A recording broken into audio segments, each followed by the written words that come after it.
मयूरभंज जिल्लार कला संस्कृति पर्यटन भाषा साहित्य एवं ऐतिह्यर विकास दिगरे 2003 मसीह कार्य कर बलांगी महोत्सव तरफ बलांगी जागरण यात्रा सह महाराज श्रीरामचंद्र ज्योतिरथ जिला परिक्रमा करने अवसर में गत शुक्रवार दिन बारिपदार बाहरी सकाल 10टार झाड़पुकिराठे पहुंची।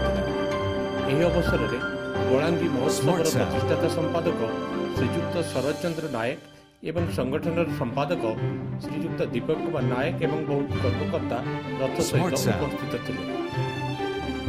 यह अवसर में झाड़पुकिरियाठारे यह रथ को भव्य संबर्धना दि जाइतिला।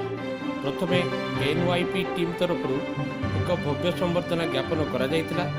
जिला परिषद सदस्य श्रीजुक्त भुवनेश्वर महंत ज्योतिर माल्यार्पण कर ज्योति को स्वागत करते। NYP team Malay Kumar Nayak एवं वासुदेव पात्र एवं अन्यान्य कर्मकर्ता उपस्थित रही। तापरे सीमांत युव समितिर कार्यकर्ता द्वारा यही रथ को मध्य जोरदार स्वागत करा जायतिला। महोत्सव हमर महाराज श्रीरामचंद्र ज्योतिरथ बाहरी आज्ञा बलांगी महोत्सव हूँ गोटे संपूर्ण सांस्कृतिक जागरण अभियान जहाँ कि साधारणतः जिते विभिन्न स्तर में भारत विभिन्न प्रदेश बा ये ओडिशा भितर जिते आम प्रसंग उठे समस्ते कहते मयूरभंज माटी हूँ कला साहित्य संस्कृति माटी एवं ये धूलिकोणारे भी कलार निदर्शन मिले किंतु यही किसी अभाव परिलक्षित करी बलांगी महोत्सव 2003 मसीह बहुत संग्राम करी माने बहु कष्ट स्वीकार करी महोत्सव को गोटे आम गढ़ी तोलु जार की हूँ प्रतिष्ठाता एवं आज दीर्घ 16 वर्ष पहुँची बलांगी महोत्सव।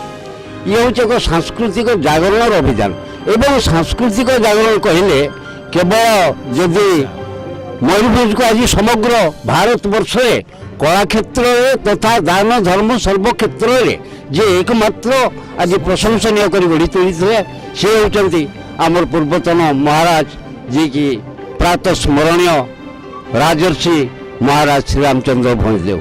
आज्ञा मु दीपक कुमार नायक बलांगी महोत्सव कार्यकारी संपादक।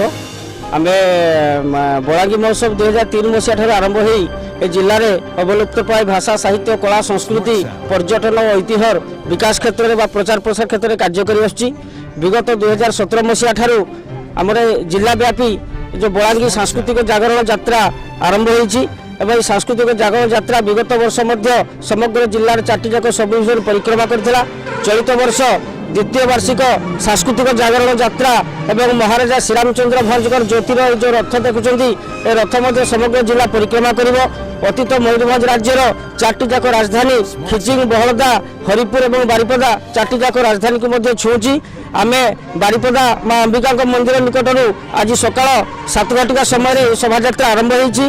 बर्तमान आम बारिपदा हो कुड़ीगणा झारपोखर उपस्थित अच्छु और झारपोखर आम जीवु बांगरीपशी द्वारशणी विषय हो बर्तमान आम बहदा को जीवु बहदारू रायरंगपुर को प्रत्यावर्तन करी आज रायरंगपुर रात्रि ग्रहणी रही एवं आसंता काली रायरंगपुर जोशीपुर खिचिंग आसिक आप करंजिया ठाकुरमुंडा सरक कप्तिपदा उद्रारे काली रात्रि यापन रही और परदिन 18 तारीख जो समाप्ति होची तृतीय दिन में आम उद्रारू बाहरी खुंटा आपंकर हरिपुरगढ़ जहाँ मयूरभंज बारिपदा पूर्वर राजधानी थिला सेठी पहुँचबू और सेठू बड़साई बोईसिंगा बेतनटी चित्रड़ा मोरडा बागड़ा सिंगड़ा हो सुयापदा और सुयापदार दौड़ी हो पुणी बारिपदा को 18 तारीख दिन संध्या 7 घटिका समय शोभा यात्रा सांस्कृतिक जागरण यात्रा प्रत्यावर्तन कर।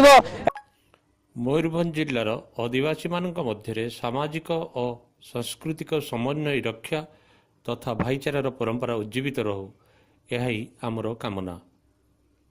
Cyber news झाड़पोखरिया।